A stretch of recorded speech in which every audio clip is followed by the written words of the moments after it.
Eu tinha 40 anos quando percebi que havia passado 4 anos sendo uma visita dentro do apartamento que eu pagava. Não foi um grito, não foi uma briga. Foi uma terça-feira comum, daquelas em que a luz entra pela janela da sala com uma frieza de inverno que parece calculada. Eu voltei do trabalho mais cedo do que o habitual, subi os 3 andares pelo elevador, abri a porta do apartamento com a minha chave, o meu apartamento, o meu nome no contrato, e encontrei o escritório que eu usava como estúdio completamente reorganizado. A mesa que eu tinha comprado na época da faculdade, onde eu desenhava, onde eu guardava os meus materiais, estava encostada na parede do fundo. No centro do cômodo, instalado como se sempre tivesse sido assim, havia um monitor novo, uma cadeira gamer, fones de ouvido pendurados no encosto, e o meu cunhado sentado de costas para mim, jogando. Fiquei na porta por alguns segundos. Ele não percebeu que eu tinha entrado. Fui até a cozinha, pus a bolsa na bancada, enchi um copo d'água, voltei até a porta do que tinha sido o meu estúdio e disse o nome do meu cunhado uma vez. Ele tirou um fone de ouvido sem se virar completamente. Disse, com aquela voz de quem está sendo interrompido de algo importante. Ah, você chegou cedo hoje. Respondi que havia chegado no meu horário normal. Ele disse, espero que não se importe, o quarto lá é pequeno demais para montar o setup. Não perguntou, não pediu. Informou com o tom tranquilo de quem reorganiza o próprio espaço.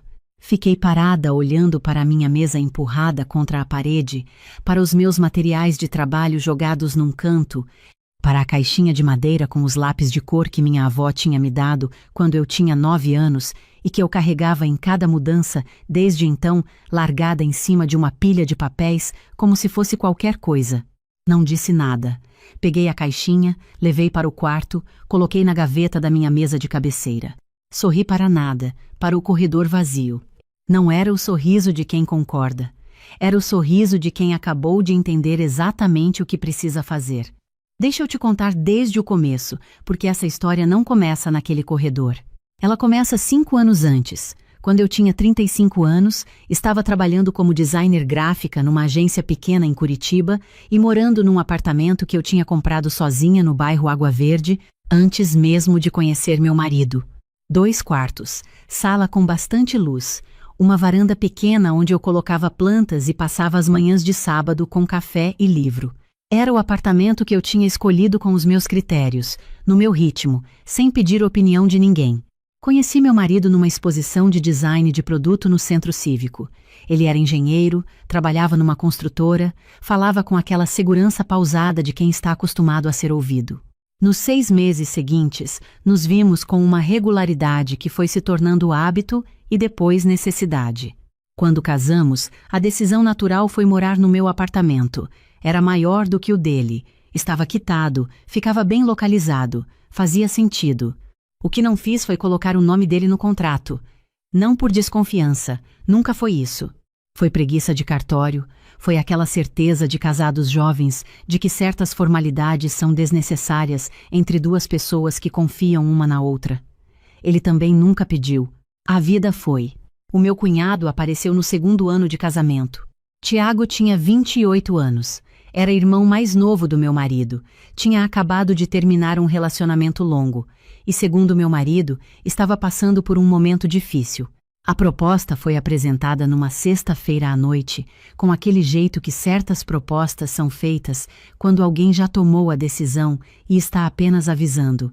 Ele vai ficar aqui uns 2, 3 meses até se reorganizar. O quarto vazio está lá sobrando mesmo. O quarto não estava sobrando.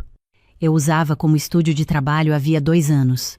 Mas meu marido disse isso com uma voz tão razoável, tão cheia de certeza de que eu ia entender, que olhei para ele por alguns segundos e disse, tudo bem. Levei minha mesa, minha cadeira e meus materiais para o canto da sala, improvisando um espaço de trabalho entre o sofá e a estante. Tiago chegou na semana seguinte com 3 malas, uma caixa de equipamentos eletrônicos e um colchão inflável que substituiu rapidamente por uma cama de solteiro que meu marido comprou sem consultar onde a gente ia colocar os móveis da varanda que tiveram que entrar. Os 2 meses viraram 6. Os 6 viraram 1 ano. Tiago não era mal educado. Era uma coisa pior. Era aquele tipo de pessoa que ocupa o espaço ao redor sem perceber que o espaço pertence a alguém. Usava a cozinha e deixava a panela de molho. Não de maldade, simplesmente não pensava. Chegava às 2 da manhã e ligava o som do notebook sem fone porque achava que todo mundo dormia pesado. Convidava amigos para o apartamento nos fins de semana sem avisar, com aquela naturalidade de quem mora numa república onde as regras são coletivas. Meu marido mediava com a mesma frase toda vez. Ele não quis fazer de propósito, é assim que ele é. E eu, toda vez, ouvia aquela frase e guardava uma coisa pequena dentro do peito, uma coisa do tamanho de um grão de areia. O que eu não sabia ainda é que grão de areia acumula. No 2º ano de Tiago morando conosco, percebi que havia parado de trabalhar em casa. Levava o computador para a agência mesmo nos dias em que eu poderia trabalhar remoto, porque em casa não conseguia me concentrar. A sala tinha se transformado num espaço deles, 2 controles de videogame na mesa de centro, fones pendurados na cadeira, uma energia de quarto de adolescente que durou meses sem que ninguém percebesse o que aquele espaço tinha sido antes. Numa noite de outubro, voltei tarde de uma apresentação para um cliente, estava com fome e cansaço, e encontrei a cozinha com a louça do jantar deles ainda na pia, e a bancada com restos de pizza que Tiago tinha pedido para um grupo de amigos que tinham ficado até às 10.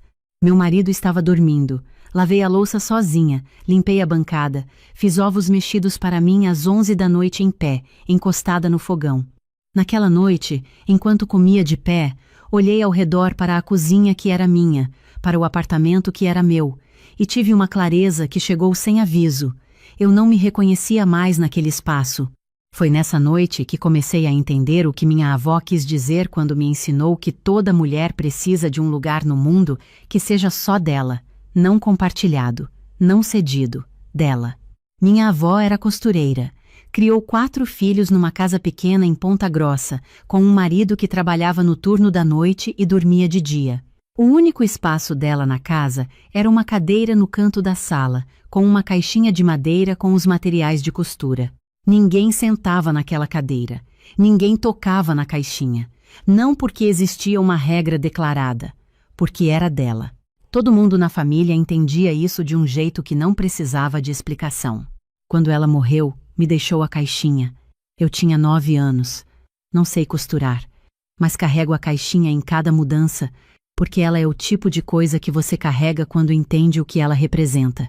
Naquela noite de outubro, fui até o quarto, abri a gaveta, peguei a caixinha nas mãos e fiquei olhando para ela por um tempo que não sei medir. Depois fui dormir com uma decisão que ainda não tinha forma, mas que estava lá. No 3º ano, consegui uma promoção na agência. Passei de designer executora para diretora de arte, com a responsabilidade de liderar uma equipe de 5 pessoas e gerir os projetos maiores. O salário aumentou de forma significativa. Meu marido comemorou, saímos para jantar, foi uma noite boa. O que não contei para ele foi o que fiz com o aumento. Comecei a separar uma parte todo mês para uma conta poupança que só eu sabia que existia. Não porque estava planejando algo concreto naquele momento. Estava planejando uma saída, no sentido mais amplo, uma opção, uma porta que não dependesse de mais ninguém para existir. Tiago continuava morando conosco. A narrativa de temporário havia desaparecido completamente das conversas. Ninguém mais usava essa palavra. Ele tinha arrumado um emprego como analista numa empresa no centro, estava se virando, pagava uma parte do mercado quando meu marido pedia, mas a dinâmica de quem vivia sem compromisso real havia se cristalizado numa normalidade que ninguém contestava. Num sábado à tarde, fui ao quarto dele buscar uma caixa de documentos antigos que eu precisava. A porta estava entreaberta. Entrei, peguei a caixa e no caminho de volta olhei para o cômodo. A minha mesa estava lá. A mesa que eu tinha comprado com o meu primeiro salário fixo, com as pernas que eu mesma montei, com o tampo de madeira que eu tinha lixado e envernizado num fim de semana de verão. Tinha um adesivo de gamer colado no canto, aquele tipo de adesivo que deixa resíduo, marcas de copo sem porta-copo na superfície. Fiquei parada na porta por alguns segundos. Depois fechei a porta, fui para a sala, sentei no sofá com a caixa de documentos no colo. Meu marido estava na varanda com o celular. Não disse nada sobre a mesa. Mas naquela tarde, comecei a pesquisar imóveis. Não de um jeito decisivo. De um jeito que começa com uma pesquisa no celular antes de dormir, depois vira alerta de preço, depois vira visitas nos fins de semana dizendo que vai ver uma exposição ou encontrar uma colega de faculdade. Sabia o que queria. Algo só meu. Um apartamento com 2 quartos, um espaço para trabalhar de verdade, de preferência com varanda, uma cozinha onde eu pudesse cozinhar no horário que quisesse sem encontrar a pia cheia de louça de outra pessoa. Visitei 12 imóveis em 4 meses, em São José dos Pinhais, em Pinhais, no Boqueirão, em Hauer. Fui sempre sozinha, com a corretora que uma amiga da agência me indicou, uma mulher pragmática e rápida que não tentava me convencer de nada que eu não quisesse. Encontrei o apartamento numa tarde de março em que eu estava quase cancelando a visita por causa de uma reunião que tinha atrasado. Era um imóvel no Boqueirão, 3º andar com elevador, 2 quartos, sala com janela para a rua, cozinha com bancada de granito e o que me fez parar no meio da visita e ficar em silêncio por alguns segundos, uma varanda voltada para o leste, com sol de manhã, com largura suficiente para uma mesa pequena e 2 cadeiras. A corretora esperou eu terminar de olhar. Depois disse: "Você quer ver o armário embutido do 2º quarto?" Disse que sim, mas já sabia. Precisei de 1 semana para fechar. Não pela insegurança financeira, os números eram claros. A parcela do financiamento ficava abaixo do que eu pagaria de aluguel por um imóvel equivalente. Precisei de 1 semana para entender completamente o tamanho do que a decisão significava. Fiz planilha, conversei com minha irmã que mora em Florianópolis e entende de finanças, consultei um contador da agência. Tudo se sustentava sozinho. A decisão estava tomada antes mesmo de eu assinar. Assinei na quinta-feira, entre 2 calls de trabalho, numa sala de cartório no centro com luz fria de fluorescente. Saí com a pasta de documentos debaixo do braço. Fui para o carro, sentei, desliguei o celular por 10 minutos. Não estava chorando. Estava sentindo alguma coisa que demorei para nomear. Era exatamente a mesma sensação de quando comprei o primeiro apartamento, aos 30 anos, a sensação de ter colocado os 2 pés no chão depois de muito tempo andando na ponta dos pés. Liguei o carro, voltei para a agência. Naquela noite jantei com meu marido e com Tiago como se fosse uma quinta-feira normal. Comi. Respondi perguntas sobre o trabalho, ouvi Tiago contar que tinha trocado o processador do computador. Dormi com o contrato dentro da bolsa de trabalho. Nos 2 meses seguintes, fiz a reforma com a calma de quem tem método. O apartamento precisava de pouca coisa.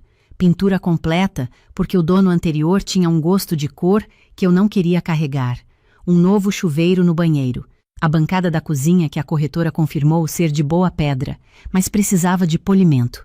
Contratei um empreiteiro indicado pelo síndico, um homem de poucas palavras que executava sem precisar de supervisão diária. Dei atenção especial à varanda. Encomendei uma mesa de madeira tratada para uso externo, 2 cadeiras que escolhi numa marcenaria no bairro Portão, uma prateleira de parede para as plantas que eu ia levar. Planejei cada detalhe daquele espaço com a precisão de quem está desenhando o lugar onde vai recuperar alguma coisa que perdeu. Em paralelo, fui retirando as minhas coisas do apartamento com a calma de quem tem tempo e não quer chamar atenção. Toda semana uma mochila, uma sacola. Primeiro, os documentos, meu diploma, meu histórico profissional, os contratos, as certidões. Depois, os objetos com valor sentimental, as cartas da minha mãe, um caderno de esboços do primeiro ano de faculdade, a caixinha de madeira da minha avó. Depois, as roupas fora de temporada. Meu marido não percebeu. Ou percebeu e não soube o que estava vendo. O quarto vazio do apartamento novo foi ficando com a minha cara antes de eu entrar nele. Na semana antes da mudança, a corretora me disse que já tinha um inquilino interessado no 2º quarto, um fisioterapeuta recém-formado que procurava espaço para atendimento particular, com entrada pelo corredor do andar. A renda cobriria quase metade da parcela do financiamento, como ela tinha previsto. Recebi a mensagem do empreiteiro na sexta-feira. Pronto, pode vir quando quiser. Fui naquele mesmo dia, depois do trabalho. Com a roupa da agência, a bolsa pesada. Abri a porta com a minha chave nova, entrei pela sala, passei por cada cômodo devagar. A pintura estava fresca, branco levemente morno que minha irmã chamou de off-white emocional quando mandei a foto. O banheiro com o chuveiro novo instalado. A cozinha com a bancada polida, refletindo a luz do fim de tarde. Fui até a varanda. A mesa e as cadeiras que eu tinha encomendado estavam lá, já montadas. Fiquei parada olhando para o espaço por um longo tempo. Voltei para o apartamento naquela noite. Jantei com meu marido e com Tiago.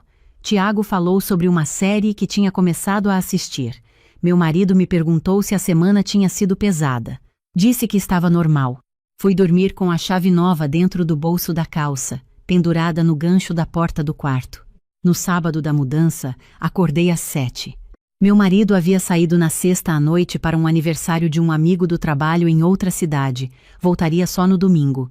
Tiago dormia até meio-dia nos sábados com a consistência de um fato geográfico. O caminhão chegou às 8 da manhã. 2 rapazes jovens, organizados, que trabalhavam sem conversa desnecessária. Eu tinha enviado a lista por mensagem na semana anterior. Eles sabiam o que era meu. A mesa do estúdio, a minha mesa, com o tampo que eu tinha envernizado, agora com o adesivo gamer no canto.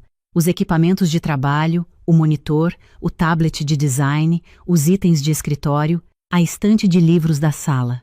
Os eletrodomésticos que eu tinha comprado com nota fiscal no meu nome, a cafeteira italiana, o liquidificador que minha mãe me deu de aniversário. As plantas da varanda, todas elas, incluindo o vaso de orquídea que estava florindo pela segunda vez desde que eu tinha trazido para aquele apartamento. As roupas do guarda-roupa, a colcha, os travesseiros, a luminária da mesa de cabeceira e a caixinha da minha avó que eu já havia guardado na bolsa desde a noite anterior. Tiago não apareceu enquanto os rapazes trabalhavam. A porta do quarto dele ficou fechada. Enquanto a última parte dos móveis era carregada, fui até a varanda uma última vez. O espaço estava quase vazio. O piso de cerâmica estava limpo, só com a marca das plantas que ficaram ali por anos, aquelas manchas úmidas que ficam quando o vaso tem contato por tempo suficiente. Fiquei olhando para o contorno mais escuro onde a orquídea ficava, bem na extremidade esquerda, de frente para o sol da tarde. Depois ouvi a porta da cozinha abrir. Tiago tinha acordado, estava de camiseta e bermuda, com o cabelo amassado do travesseiro, e parou no meio da sala olhando para os rapazes que saíam com a última caixa. Olhou para o espaço onde a estante estava, para os ganchos vazios na parede, para a cozinha com as prateleiras menos cheias. Depois olhou para mim. "O que está acontecendo?" Disse com a voz mais calma que consegui. "Estou indo embora, Tiago." Ele ficou alguns segundos processando. "Indo embora para onde? O Marcelo sabe disso?" "Comprei um apartamento. Estou indo para lá." Ele abriu a boca, fechou. A expressão não era de raiva. Era de quem ouviu uma informação que não cabe direito na estrutura que acreditava ser sólida. "Você comprou um apartamento sem falar com o Marcelo?" Respirei fundo. "Eu comprei com o meu dinheiro, no meu nome. O apartamento aqui também é no meu nome, Tiago. Sempre foi." Ele não disse mais nada. Ficou parado olhando enquanto eu pegava a bolsa na bancada da cozinha, verificava pela última vez os cômodos. Parei na porta do quarto que tinha sido o meu estúdio e que havia se tornado o quarto dele. Os rapazes já tinham levado a minha mesa. O cômodo estava vazio de mim. Voltei para a sala, onde ele ainda estava parado. Disse: "A mesa que os rapazes levaram era minha. Comprei com o meu primeiro salário. A nota fiscal está nos meus documentos." Ele olhou para o quarto, depois para mim, sem responder. "Não estou saindo com raiva. Estou indo para o lugar que é meu. O que acontece aqui a partir de agora é uma decisão do Marcelo." Saí. Fechei a porta com uma firmeza que não era raiva. Era o ponto final de uma frase que estava esperando para ser dita há mais tempo do que deveria. O caminhão saiu antes de mim. Fui pelo meu próprio caminho, pela Avenida Marechal Floriano, depois pela 7 de Setembro, aquele trajeto que conheço desde que vim morar em Curitiba 20 anos atrás. Meu marido ligou quando eu estava na metade do caminho. Deixei tocar, ligou de novo. Na terceira vez atendi. "Beatriz, o Tiago me ligou. O que aconteceu? Cadê as suas coisas? Cadê a estante?" "Estou indo para o meu apartamento no Boqueirão." Silêncio. "Que apartamento?" "Comprei há 2 meses. Finalizei a reforma essa semana." "Você comprou um apartamento e não me contou?" Respirei fundo. Queria manter a clareza que me custou tanto alcançar. Marcelo, eu morei 4 anos num apartamento que é meu, no meu nome, que comprei antes de te conhecer. Em 4 anos de casamento, o meu espaço de trabalho foi ocupado pelo seu irmão. A mesa que eu montei com as minhas mãos ficou no quarto que virou o quarto dele. Eu ouvi "é temporário" por 2 anos, e depois essa palavra simplesmente desapareceu das nossas conversas porque ninguém mais precisava dela. Em nenhum momento você me perguntou como eu estava me sentindo dentro de um espaço que era meu. Isso não é motivo para comprar um apartamento às escondidas. Não foi às escondidas, foi com o meu dinheiro, na minha conta, com a minha assinatura. Eu nunca precisei da sua autorização para isso. O que eu precisava era ter um marido que percebesse o que estava acontecendo sem eu precisar escrever num cartaz. Silêncio mais longo. O que você está dizendo é que está me deixando. Estou dizendo que fui para o meu apartamento. O que você faz a partir de agora é uma escolha sua. Desliguei, não com raiva, com a clareza de quem terminou uma frase que estava no meio há tempo demais. Cheguei ao Boqueirão às 11 da manhã. Os rapazes já tinham subido com tudo. Fui indicando os cômodos com uma precisão que me surpreendeu, como se eu tivesse passado semanas decorando aquele espaço mentalmente, o que era exatamente o que tinha feito. Quando todos foram embora, fechei a porta, tirei os sapatos na entrada. Fui direto para a varanda. A mesa estava lá. As cadeiras. O sol da manhã já tinha passado, mas ainda havia uma luz lateral que entrava pela esquerda, aquela luz que muda de cor dependendo da hora do dia, e que eu já havia estudado em 3 visitas diferentes antes de comprar o imóvel. Coloquei a orquídea no canto esquerdo, exatamente onde o sol da tarde ia alcançar. Depois abri a bolsa, tirei a caixinha de madeira da minha avó. Sentei na cadeira, pus a caixinha no colo, abri. Dentro estava tudo como sempre. O carretel de linha vermelha, a agulha fincada no pedaço de feltro amarelo que ela usava como prendedor, o dedal de metal com o nome dela gravado Lourdes, numa letra pequena e séria. O cheiro de madeira velha, que é o cheiro mais antigo que eu conheço. Fiquei olhando para aquela caixinha por um tempo que não soube medir. Depois apoiei as costas na cadeira, olhei para a rua lá embaixo, para a calçada com as árvores que já perdem folha em março, para o movimento tranquilo de um sábado de manhã, num bairro que ainda não me conhecia, mas que ia me conhecer. Corai. Não de tristeza. De alívio. O tipo de alívio que só vem depois de você soltar um peso que estava carregando tanto tempo que havia esquecido como era não carregá-lo. Nos meses seguintes, a vida foi se reorganizando com uma precisão que tinha algo de novo. O fisioterapeuta alugou o 2º quarto em menos de 3 semanas. Era um rapaz discreto, que atendia das 8 ao meio-dia e saía sem que eu percebesse que ele tinha estado lá. A renda cobria quase metade da parcela do financiamento, como a corretora tinha previsto. Na agência, assumi a conta de um cliente grande que havia ficado sem atendimento, um projeto de identidade visual que me rendeu mais 2 profissionais na equipe e uma margem de orçamento que eu não tinha antes. Era um trabalho que me exigia completamente, que me cansava de um jeito bom, o tipo de cansaço que vem de usar as suas melhores capacidades ao limite. Voltei a trabalhar de casa quando queria. A mesa que eu tinha envernizado com as minhas mãos ficava no quarto que eu tinha escolhido para ser o estúdio, com o monitor na posição que eu defini, a luz natural entrando pelo ângulo que eu planejei. Eu chegava do trabalho e havia silêncio de verdade, o silêncio que você escolhe, não o silêncio que você impõe a si mesma para não incomodar. Voltei a receber amigas. Primeiro uma colega da agência, depois 2, depois passou a ser um encontro quinzenal que a gente chamou de sábado de brunch, porque era exatamente isso, sábado de manhã, com comida que cada uma trazia, com conversa que ia até a hora que quisesse. Na primeira vez, minha amiga Priscila, que me conhece desde a faculdade, ficou me olhando durante o brunch com uma expressão que eu não sabia ler.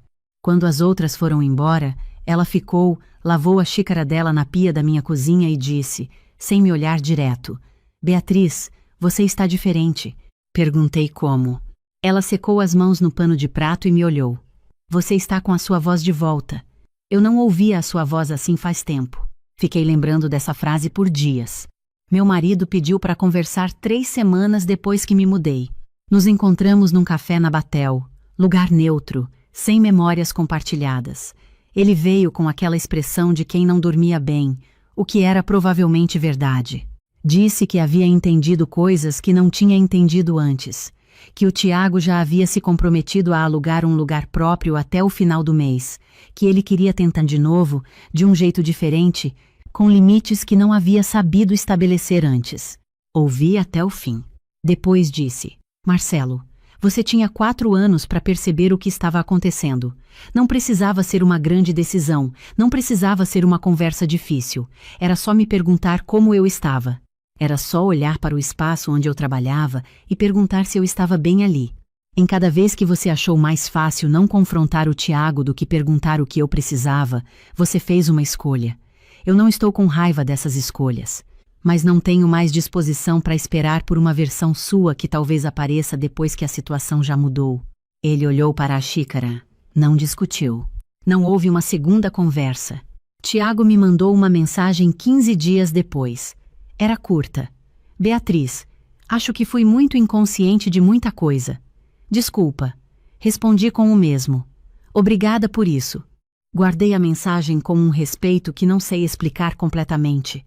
Minha sogra me ligou uma tarde, não para acusar, mas para perguntar como eu estava. Disse que estava bem, que tinha o meu lugar, que estava trabalhando muito. Ela ficou em silêncio por alguns segundos e disse: Eu deveria ter perguntado isso antes. Não respondi nada. Não havia necessidade. O que ficou de tudo aquilo não é mágoa. Mágoa é cara demais e ocupa espaço que eu preciso para outras coisas. O que ficou é uma clareza que chegou tarde, mas chegou inteira. Fiquei 4 anos num apartamento que era meu porque amei meu marido e esse amor era real, mesmo que insuficiente. Mas fiquei também porque aprendi desde nova que mulher que cede é mulher generosa, que abrir mão é virtude, que incomodar é fraqueza. Essas histórias que a gente absorve antes de ter vocabulário para questioná-las. Tem uma linha fina entre ceder por amor e ceder por medo de ocupar espaço demais. Atravessei essa linha tão devagar que o momento exato ficou sem registro. Só percebi o resultado, aquela expressão no espelho, que minha amiga Priscila havia percebido antes de mim, o rosto de alguém que havia aprendido a se encolher. Minha avó nunca me ensinou isso em palavras. Me ensinou em exemplo aquela cadeira no canto da sala que era dela, aquela caixinha que ninguém tocava, aquela presença quieta que não precisava de autorização para existir dentro do próprio espaço. Levei décadas para entender o que ela estava me mostrando. Hoje, quando chego do trabalho à noite, entro pela porta do corredor, tiro os sapatos na entrada, largo a bolsa na cadeira que fica do lado da prateleira de livros.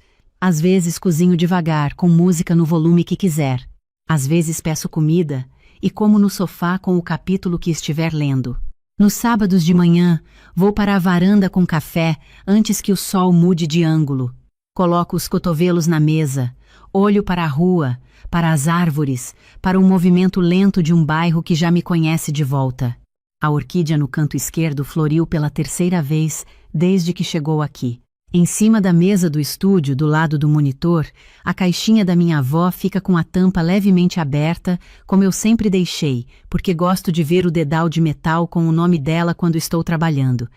Lourdes, uma letra pequena e séria. Às vezes passo a ponta do dedo no nome gravado. Penso naquela tarde quando cheguei no apartamento e encontrei o meu estúdio reorganizado, a caixinha jogada numa pilha de papéis como se fosse qualquer coisa. Penso no jeito que a peguei, levei para o quarto, guardei na gaveta. Ele interpretou aquilo como resignação, como mais uma concessão de quem não ia reagir. Não era. Era um momento em que entendi com uma clareza que não admitia discussão o que precisava fazer. Era o sorriso de quem já sabe. De quem já guardou, já planejou, já assinou o contrato na cabeça antes de chegar ao cartório. De quem entendeu que a resposta mais definitiva para você não tem lugar aqui não é a discussão que te mantém presa no mesmo espaço. É a construção silenciosa de um lugar onde você tem todos os direitos. Esse lugar tem endereço. Tem uma varanda com sol de manhã. Tem uma mesa que eu envernizei com as minhas mãos. Tem uma caixinha de madeira com o nome da minha avó gravado num dedal. Ela me deixou essa caixinha quando eu tinha 9 anos. Não sei se ela sabia exatamente o que estava me ensinando, mas acho que sabia. Tem avós que ensinam sem dizer nada, só com uma cadeira no canto, uma caixinha que ninguém toca, uma presença quieta que não precisa de autorização para existir. Algumas lições levam décadas para florescer dentro da gente, como aquela orquídea no canto da varanda que insiste em abrir de novo. Existe uma linha fina entre ceder por amor e ceder por medo de ocupar espaço demais e atravessar, lá de volta, é um dos movimentos mais bonitos que uma pessoa pode fazer por si. Que a gente tenha sempre um lugar, por menor que seja, onde a voz volta inteira. Eu estava dobrando roupa no quarto quando meu marido apareceu na porta com aquela expressão que eu conheço de 13 anos de casamento. Não é a expressão de quando ele quer me contar algo bom. É a expressão de quem já tomou uma decisão e está calculando qual o melhor ângulo para me apresentar ela como se fosse uma pergunta. Fiquei dobrando a camiseta que estava na minha mão. Aprendi que parar o que estou fazendo sinaliza que estou me preparando para receber um impacto, e eu não queria que ele soubesse que já estava me preparando, mesmo quando estava. A Letícia se separou, ele disse. Letícia é a irmã mais nova dele. Tem 37 anos, mora num apartamento de 3 quartos no bairro vizinho com a filha adolescente, e é o tipo de pessoa que transforma qualquer espaço que ocupa numa extensão da própria vida, com as coisas dela espalhadas, os horários dela impressos em cima dos horários dos outros, a presença dela preenchendo os cantos como água que encontra o nível, não é maldade, nunca foi maldade.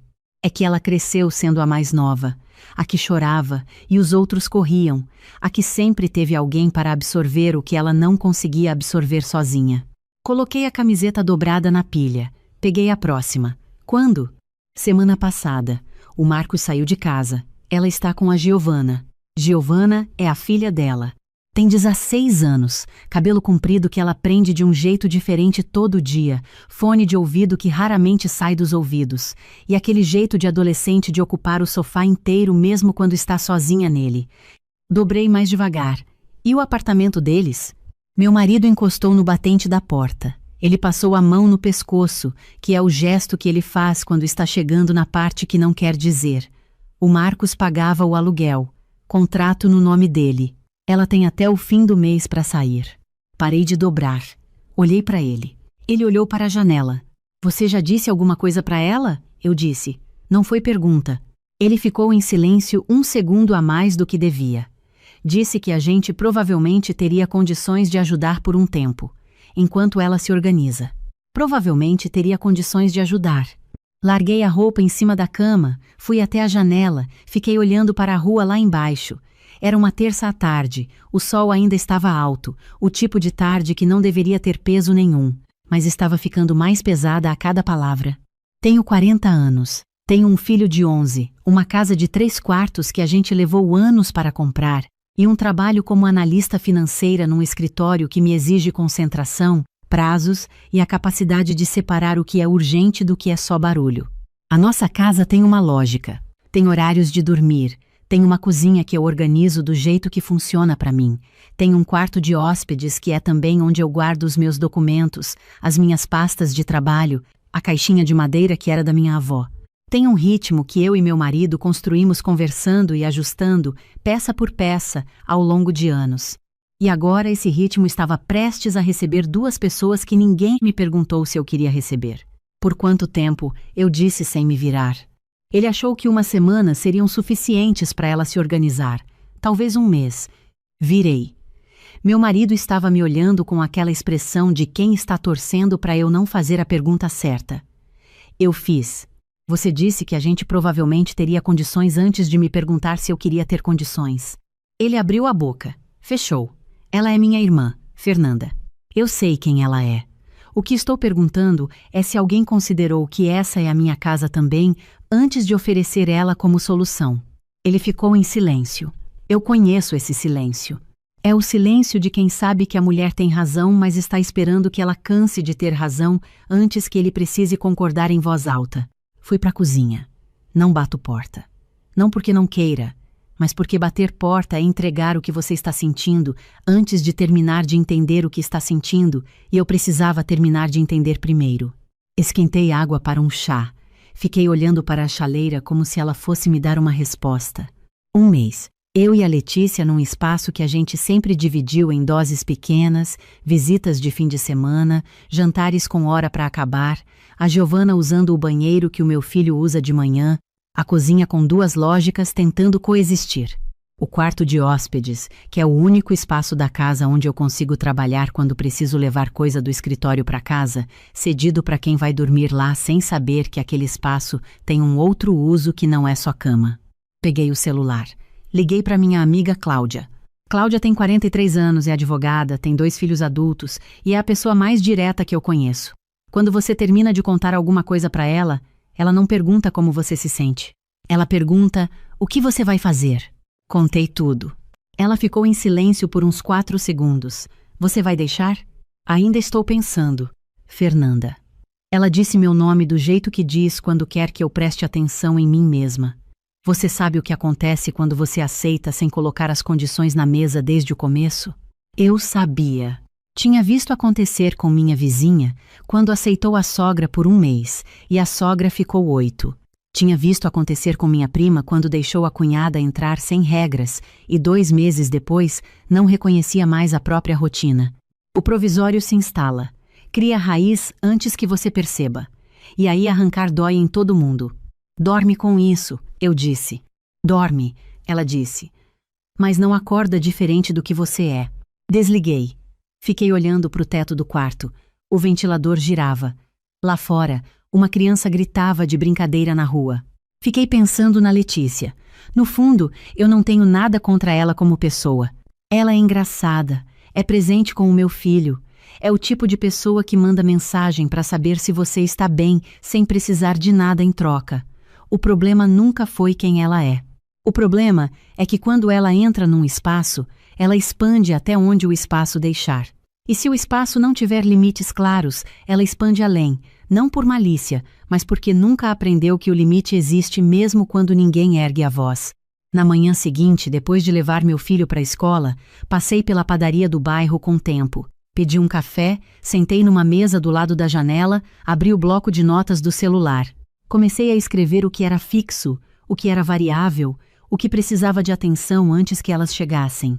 No intervalo do almoço, liguei para minha irmã Beatriz.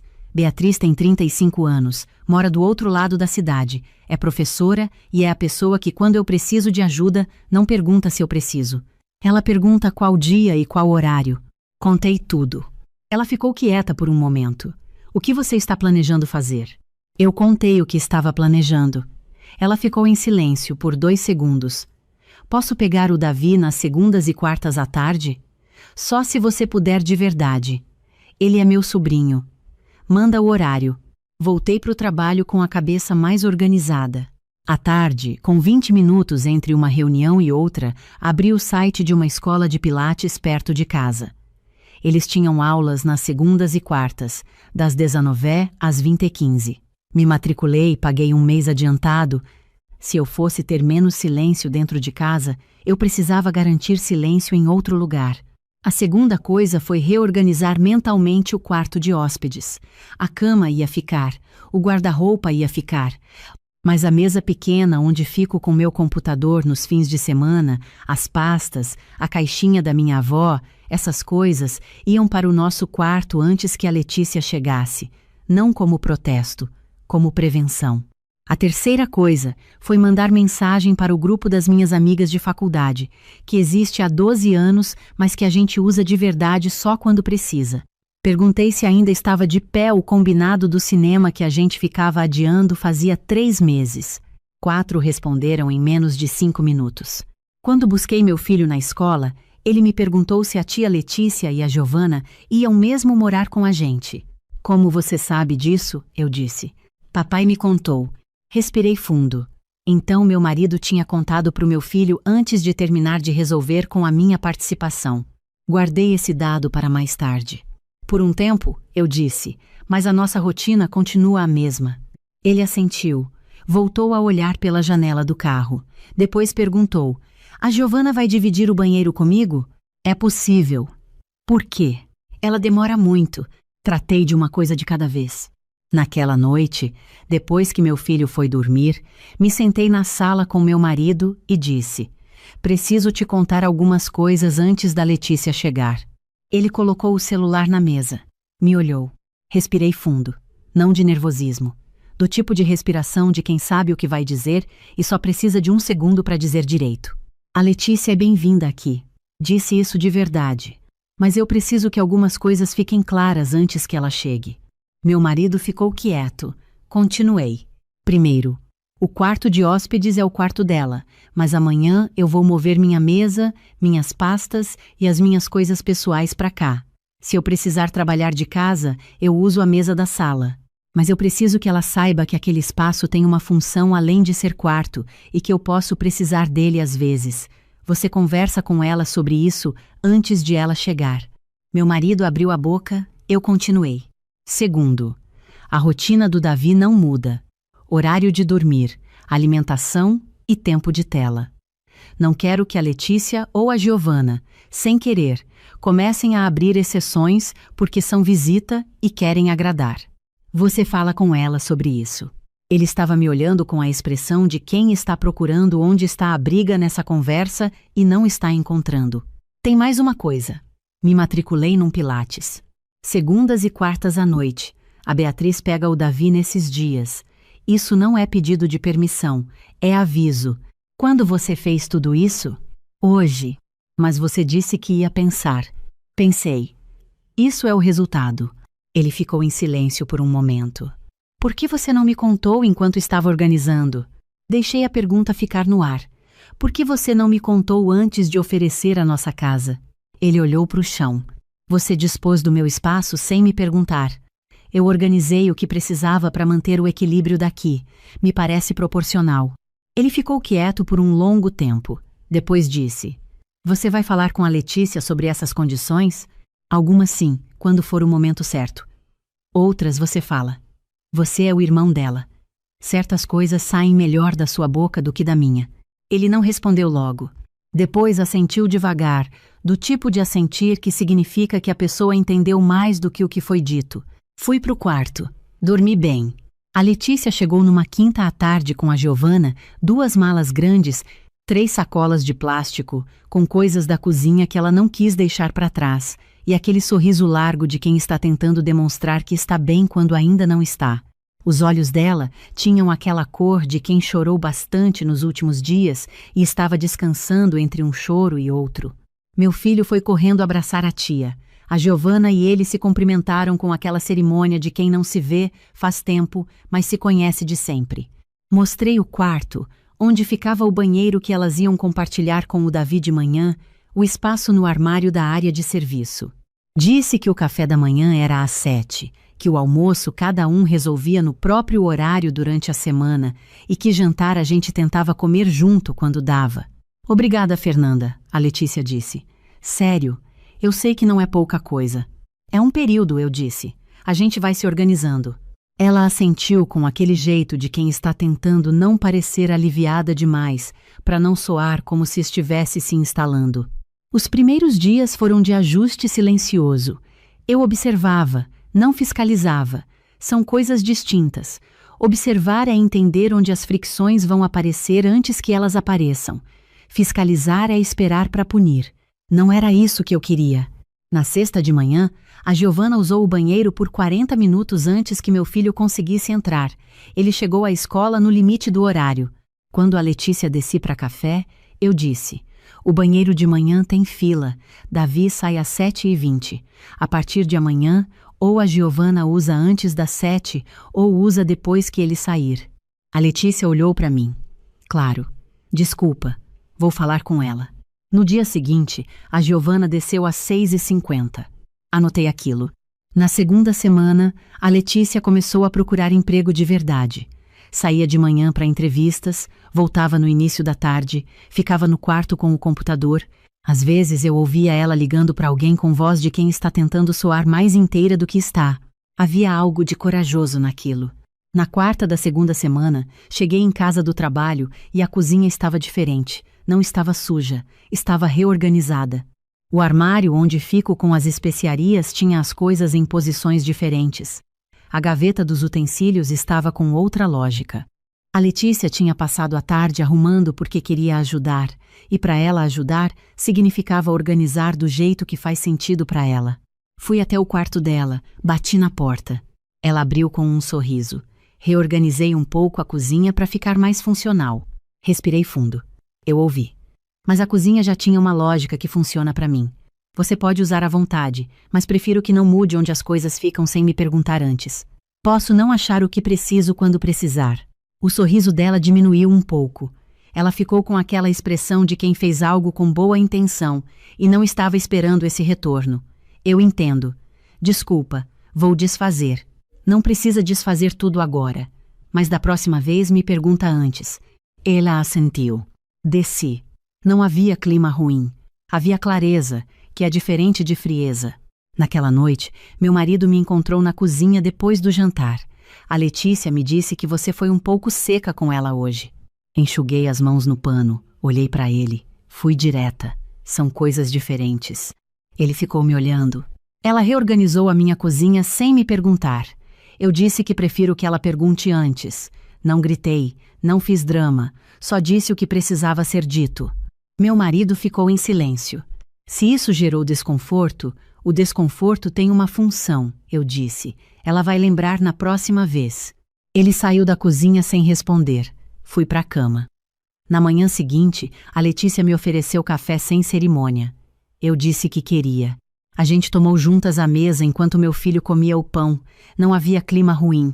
A coisa tinha sido dita, entendida e já era passado. A primeira fricção de verdade aconteceu no final da segunda semana, numa terça à noite.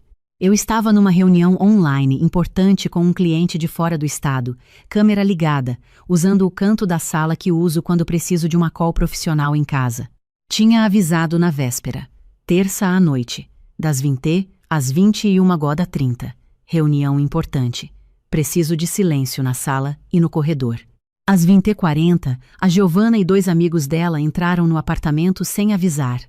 Ela tinha convidado gente de fora sem perguntar para ninguém. Os 3 vieram pela sala rindo alto, um deles com caixa de som tocando alguma coisa, e passaram no exato momento em que eu estava apresentando uma planilha para o cliente.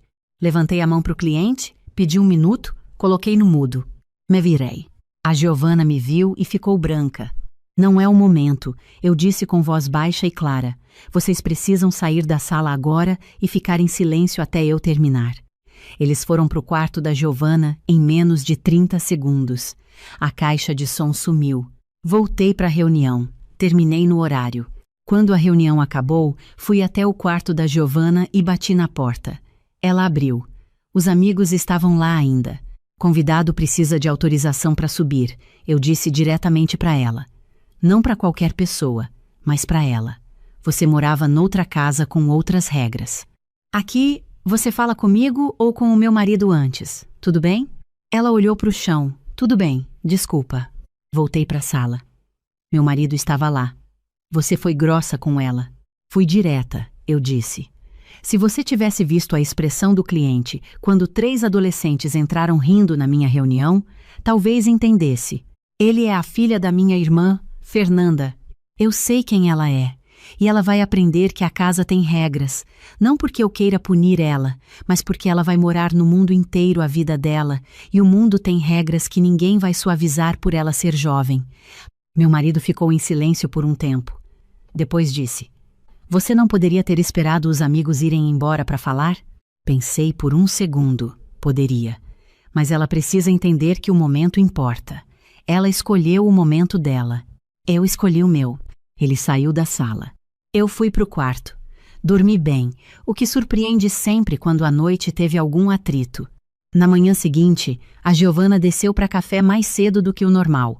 Ficou quieta por um momento, depois disse, desculpa de ontem, foi sem querer, mas foi descuidado. Agradeço você falar isso, eu disse. Aceitei a desculpa, a conversa acabou. Meu filho olhou para a gente sem entender o que tinha acontecido. Comeu o pão dele em paz. A partir da 3ª semana, alguma coisa começou a mudar na dinâmica do apartamento. Não foi um evento, foi um acúmulo de pequenos ajustes que foram se sedimentando, como areia que vai encontrando o nível.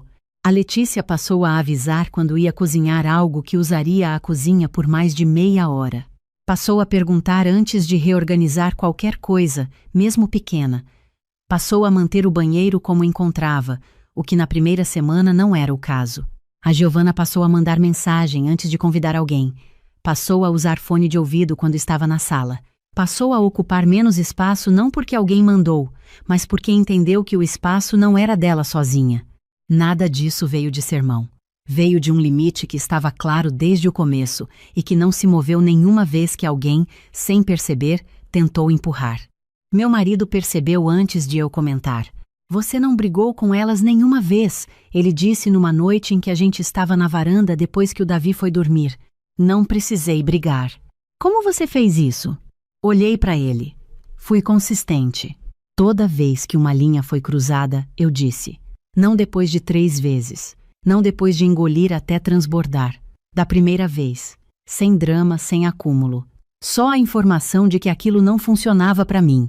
Ele ficou em silêncio por um momento. Depois disse, você podia ter feito isso comigo também às vezes. Deixei a frase pousar.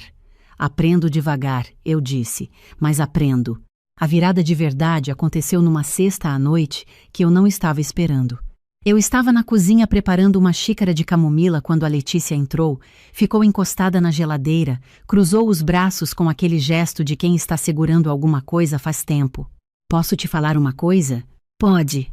Eu fiquei brava no começo, ela disse, com a história da cozinha, com a conversa sobre a Giovana. Fiquei achando que você era fria, que não gostava de mim do jeito que eu pensava. Fiquei olhando para ela sem responder logo. Mas fui entendendo com o tempo que não era frio, era só honesto, e eu nunca tive muito disso. Meu ex nunca dizia o que estava incomodando. A nossa casa era um acúmulo de coisas não ditas até que não cabia mais nada, e aí explodiu. Aqui é diferente. Eu ouvi tudo antes de falar. Não tenho nada contra você, eu disse. Nunca tive, mas eu aprendi que guardar não protege ninguém. Só adia o problema e aumenta o tamanho dele quando chega. Ela ficou olhando para o chão. Acho que eu precisava de um lugar assim para entender isso. Você incomoda às vezes? Eu disse antes que ela pudesse perguntar. Às vezes. Não porque você seja uma pessoa ruim. Porque dividir espaço com alguém que não é do seu núcleo original é difícil para todo mundo, independente de quem seja essa pessoa. Mas você também tem feito a sua parte. Ela ficou em silêncio. Depois disse, baixinho. Eu tenho medo de não conseguir me reerguer dessa vez. Olhei para ela. Nas outras crises eu era mais nova, sentia que tinha tempo. Agora tenho 37 anos e uma filha de 16 e não sei quanto tempo eu tenho. Deixei ela terminar. Você tem mais do que acha, eu disse. Mas só você consegue medir isso de dentro. Ela deu uma risada curta que não chegou a ser alegre, mas já não era só tristeza. Foi a primeira vez que eu vi ela rindo sem estar se esforçando para parecer bem. Fui pro quarto com minha camomila. Fiquei olhando pro teto por um momento. Havia algo de diferente naquele apartamento naquela noite. Uma leveza que não estava lá nas semanas anteriores. Na segunda semana do mês seguinte, a Letícia conseguiu uma entrevista que parecia boa. Voltou para casa diferente, com aquele andar de quem está carregando uma notícia, mas ainda não sabe se acredita nela. Como foi? Eu disse quando ela entrou. Acho que foi bem. Vou saber em 3 dias. Naqueles 3 dias, eu a vi acordando mais cedo, ficando mais quieta, mas de um jeito diferente do quieto das primeiras semanas. Era o quieto de quem está esperando e consegue esperar porque tem chão embaixo dos pés. Na quinta, ela desceu para a cozinha com o celular na mão e os olhos brilhando daquele jeito específico. Passei, ela disse. Eu parei o que estava fazendo. Que ótimo. De verdade. Começo segunda. Tem data para sair? Ela sorriu sem mágoa na pergunta porque não havia mágoa na pergunta. Preciso de umas 2 semanas para assinar um contrato novo, encontrar um lugar. Posso ficar até organizar? Pode ficar até organizar tudo direito. Ela me olhou por um segundo. Obrigada por ter me deixado ficar aqui. Eu sei que não foi fácil para você. Não foi, eu disse sem suavizar. Porque suavizar seria mentir, e eu não queria mentir. Mas também não foi impossível. E vocês fizeram a parte de vocês. Ela assentiu. Foi pro quarto ligar para a mãe delas. Ouvi a voz dela pelo corredor, mais alta, mais aliviada. Havia algo de leve naquele som. Na última semana, o apartamento foi voltando ao seu ritmo naturalmente, como casa que vai lembrando de si mesma. A Letícia saía mais cedo, voltava diferente, começou a falar sobre o novo apartamento, sobre o bairro, sobre a escola da Giovana que ficava mais perto. A Giovanna começou a fazer as próprias pesquisas, a checar horários de ônibus, a ocupar menos espaço compartilhado porque sua cabeça estava mais no próximo lugar do que no atual. Meu filho fez um desenho para dar para Giovanna na véspera da saída delas. Uma cena de videogame que eles tinham jogado juntos numa tarde, os dois personagens lado a lado na tela. Entregou com a solenidade de quem está entregando algo importante. Vou colocar na parede do quarto novo, ela disse. Pode, ele disse, mas não pode rasgar. Não vou rasgar. Na manhã da saída, a Letícia acordou cedo e fez café para todo mundo. Pão quentinho com manteiga, suco de laranja espremido na hora, aquela manteiga com sal que ela comprou semana passada sem avisar, e eu quase fui falar, mas decidi deixar porque era a última semana e era manteiga com sal, não uma reorganização da cozinha. Ficamos os 4 à mesa. O Davi comeu 2 pães. A Giovanna mostrou para o celular a foto do quarto que elas iam alugar, um apartamento pequeno, mas com uma janela grande. Havia naquele café da manhã uma qualidade de coisa terminada com cuidado, não perfeita, mas honesta. Quando elas estavam saindo, com as malas no corredor e as sacolas empilhadas pelo elevador, a Letícia parou e me olhou. Você um dia me ensina como você faz isso? Faz o quê? Dizer as coisas quando incomodam, sem guardar, sem explodir, com aquela calma que parece natural, mas eu sei que não é. É prática, eu disse. É desconfortável no começo. Depois fica menos. Ela me abraçou. Um abraço de verdade, não de cortesia, do tipo que aperta do mesmo jeito que diz obrigada. Saíram. Fechei a porta. Fiquei parada no corredor por um momento. O apartamento estava quieto com aquela qualidade específica de quando o espaço volta a respirar no próprio ritmo. Meu filho apareceu da sala. Mãe, posso ligar o videogame? Depois do café. Ele voltou para a sala resmungando. Fui para a cozinha. Meu marido apareceu com o cabelo ainda despenteado do sono, se encostou na pia, me olhou. Você está bem? Estou. Ele ficou em silêncio por um momento.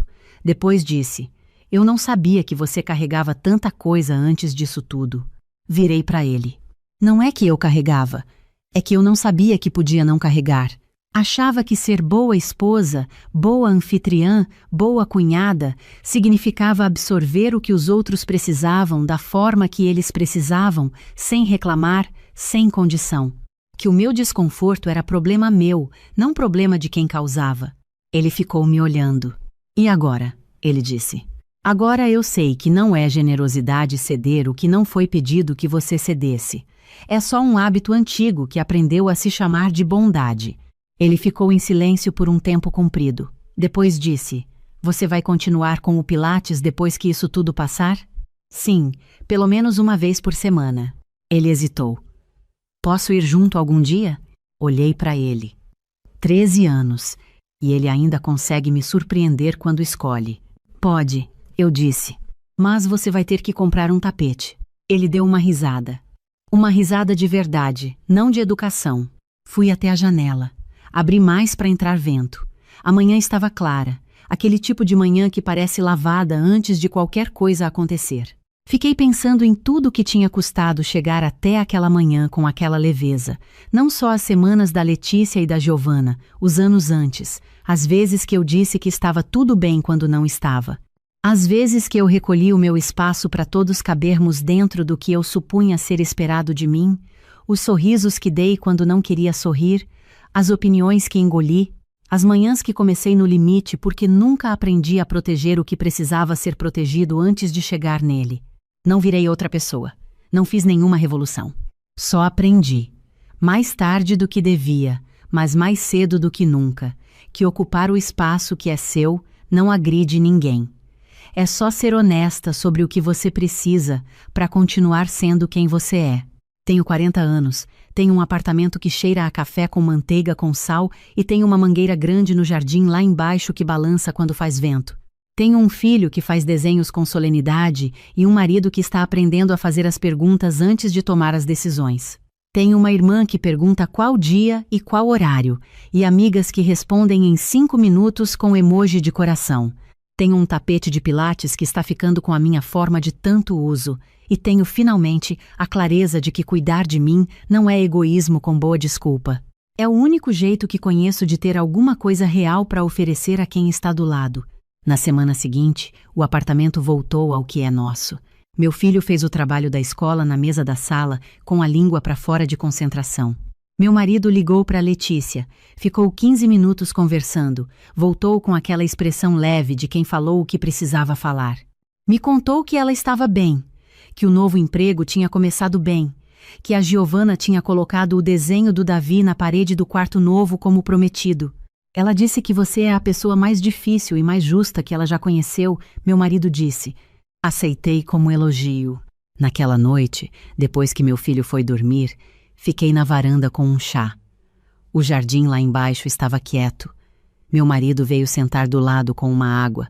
A gente ficou em silêncio por um tempo, do tipo bom de silêncio, o que fica depois que as coisas importantes foram ditas e não precisam ser ditas de novo.